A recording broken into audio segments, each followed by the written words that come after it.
अब Congress caste wise किसको कितने वोट गिरते हुए दिखाई दे रहे हैं प्रदीप जी के हिसाब से? हालांकि ये एग्जिट पोल है, फाइनल आंकड़ा अभी आना बाकी है, नंबर आप बता दीजिए। हाँ। वो आंकड़े हम चाहेंगे फुल फ्रेम में अगर दिखा पाए हमारे दर्शक। अब इन आंकड़ों के जरिए आप समझेंगे कि आखिर जो कास्ट फैक्टर रहा है वो किस तरह से किधर शिफ्ट हुआ है जातियों के हिसाब से। अगर वो आंकड़े आप प्रदीप जी बता पाए, किसको कितना सबसे ज्यादा लिंगायत वोट कहाँ शिफ्ट हुआ है? मुस्लिमों का, क्योंकि ये जो 4% मुस्लिम आरक्षण खत्म किया गया बीजेपी की ओर से, मुस्लिम समुदाय ने जेडीएस और कांग्रेस में किसको ज्यादा वोट किया है? मैं कोशिश करता हूं जल्दी सबसे पहले वोकालिगा की ही बात कर लें। पिछली बार 54% वोट मिले थे जेडीएस को, इस बार 46%, सबसे बड़ा अभी भी जेडीएस ले रही है वोकालिगा में, और 25 और 24% बीजेपी और कांग्रेस में करीब आधा बटा। ये हो गई बात वोकालिगा की। 8% डाउन, बहुत बड़ी बात है, 8 परसेंटेज पॉइंट जेडीएस। उसके बाद अब आ जाते हैं लिंगायत वोट के ऊपर। लिंगायत वोट पिछले बार भी 64% बीजेपी को मिला था, इस बार भी बीजेपी को 64% ही मिला है। पूरा इंटैक्ट है, पूरा का इंटैक्ट है। और उससे भी बड़ी बात मैं बता दूं, जगदीश शेट्टियार जी अपनी हुबली धारवाड़ सेंट्रल सीट से हमारे सर्वे में पीछे नजर आ रहे हैं। और आपको पता है गृह मंत्री ने सबसे ज्यादा अपने इंटरव्यू में कम से कम 3 बार ये कहा था कि जगदीश शेट्टार अपनी सीट से हर हाल में हारेंगे। अब मैं सबसे बड़ी बात जो बताऊं, जो रियल गेम चेंजर है कर्नाटक के अंदर है, वो है दलित वोट। दलित वोट में कांग्रेस के वोट में 14% का इजाफा हुआ, 14%।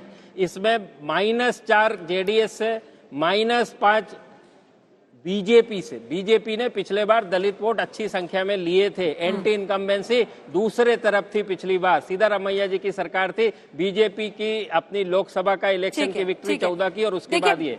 जल्दी से जीवीएल साहब आपके पास आते, सुधांशु जी आपके पास आते हुए, सॉरी, अगर हम तटीय इलाके को छोड़ दें जो कि आपका गढ़ रहा है, जहां आप 16 पर 16 मेंटेन कर रहे हैं, बाकी 5 इलाकों में आपको झटका लगा है सुधांशु जी इस एग्जिट पोल पर। अभी सर इसी पे बात कर लीजिए जो थोड़ा सा टाइम बचा है, क्योंकि अगर नतीजे कुछ और आ रहे हैं तो 13 को बात करेंगे उस पे। ये बहुत बड़ी बात है, लिंगायत वोट आपके साथ इंटैक्ट है, जनरल इंटैक्ट है, ओबीसीज इंटैक्ट है, लेकिन क्या मल्लिकार्जुन खड़गे का जादू चला है? क्योंकि हैदराबाद कर्नाटक के इलाके में जहां से वो आते हैं स्वीप करते हुए वो दिख रहे हैं। जो एससी है, जो कुर्बा है, एसटी है, मुस्लिम वोटर है, वो एन मास कांग्रेस की तरफ गया है। क्रिश्चियन वोट भी।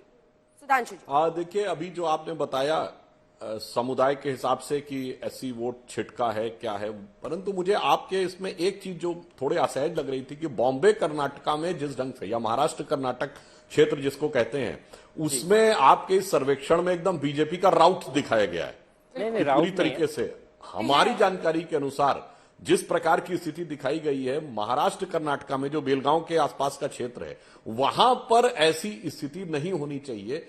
ये हमारा अपना मत है, क्योंकि आपके में बिल्कुल ही इसमें साथ प्रदीप जी जवाब देंगे, लेकिन पहले अपनी बात पूरी कर रहे हैं। तो बेंगलुरु में पिछली बार भी हमारे पास 11 ही सीट थी।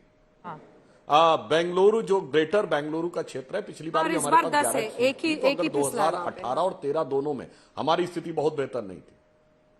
नहीं, लेकिन तो चीज मेरा ये मानना था जो कि वहां 5 पर एक रीजन बार मान सकते हैं कि वो स्थिति में थोड़ा, हाँ, मुझे लग रहा है कि आवाज थोड़ी देर से जा रही है, इस वजह से जो 5 रीजन में कांग्रेस पार्टी बढ़त हासिल करी है। आप कह रहे हैं कि महाराष्ट्र और कर्नाटका रीजन में कांग्रेस पार्टी बीजेपी बेहतर स्थिति में थी पिछली बार, इस बार भी रहना चाहिए था, लेकिन कौन से फैक्टर रहे जिसने बीजेपी के लिए वहां पर सीटों को घटाने का काम किया? मैं देखिए वापस बोल रहा हूँ, पिछले बार सुधांशु जी बॉम्बे कर्नाटका की बात कर लें, 50 सीट आती है। बॉम्बे कर्नाटका में 44% बीजेपी को वोट मिले थे, इस बार 42%।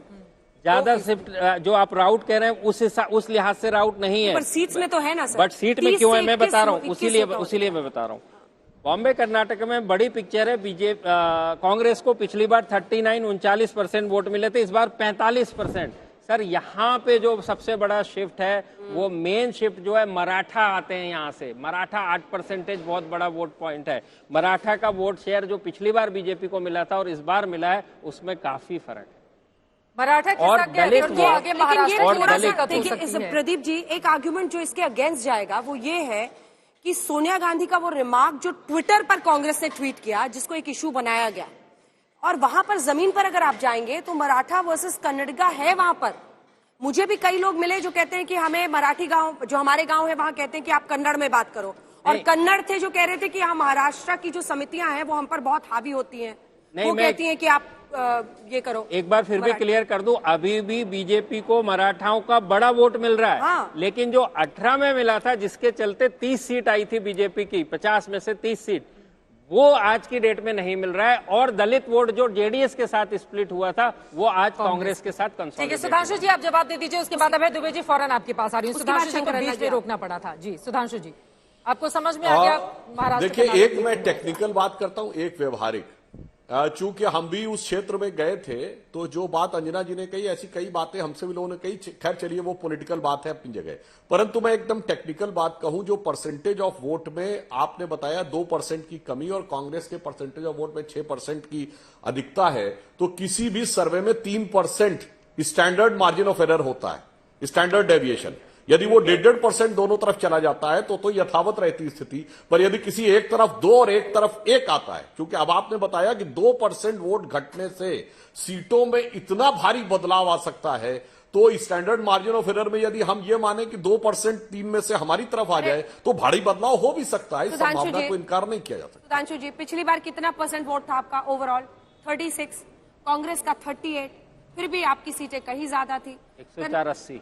तो बहुत दिलचस्प स्टेट है कर्नाटक, इसलिए अभी ये इफ एंड बट को छोड़ देते हैं। अभय जी से यही तो मैं reaction कहने की कोशिश कर रहा हूं ठीक है, अंजना जी। ठीक है, ठीक है, ठीक है। अंजना जी, इसीलिए तो मैं ये कहने की कोशिश कर 13 रहा को हूं तो कि आप मिलेंगे ही 2% वोट के सांसद जी। डिफरेंस में बहुत भारी चेंज आ सकता है। ठीक है अभय जी, अभय जी 5 रीजन्स में आप गेन कर रहे हैं, किसको एट्रीब्यूट करेंगे आप ये पूरा सक्सेस? ये भारत जोड़ो यात्रा में जो राहुल जी, शंकर अन्ना जी आ रही हूँ, राहुल जी को मतलब सामने रख देंगे ये जीत, या फिर आपके जो वहां पर रीजनल नेता थे डीके शिव कुमार, या फिर मल्लिकार्जुन खड़गे साहब, किसको देंगे जीत का? रमैया, सिद्धारमैया, या फिर जो देखिए, राहुल दोस्ती जी- हम नहीं तोड़ेंगे वाले वीडियोस लास्ट में किए गए, उससे बहुत फायदा हो गया। अंजना जी, राहुल जी और खड़गे जी हमेशा से सामूहिक नेतृत्व की बात करते हैं, वो ऐसे बांट कर नहीं देखती कांग्रेस पार्टी। लेकिन आज के एग्जिट पोल से ऐसा प्रतीत होता है कि हनुमान जी ने जोरदार गदा खींचकर भारतीय जनता पार्टी को मारा है और चारों खाने चित कर दिया, और ये भविष्य के भारत के लिए संदेश भी दे दिया आज कि आप ही ला रहे हैं आइंदा बजरंग और आज बली से को नहीं बार-बार। करेंगे। नहीं, सुनिए ना अंजना जी, मैं कह रहा हूं कि ये हुआ है कर्नाटका में। कर्नाटका का संदेश पूरे देश में जाएगा।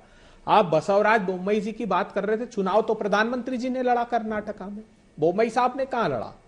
और कर्नाटका की जनता के खिलाफ था ये चुनाव, कर्नाटका की जनता लड़ रही थी, हम नहीं कह रहे थे। कर्नाटका की जनता करप्शन के मुद्दे को कह रही थी, प्रधानमंत्री जी ने एड्रेस नहीं किया।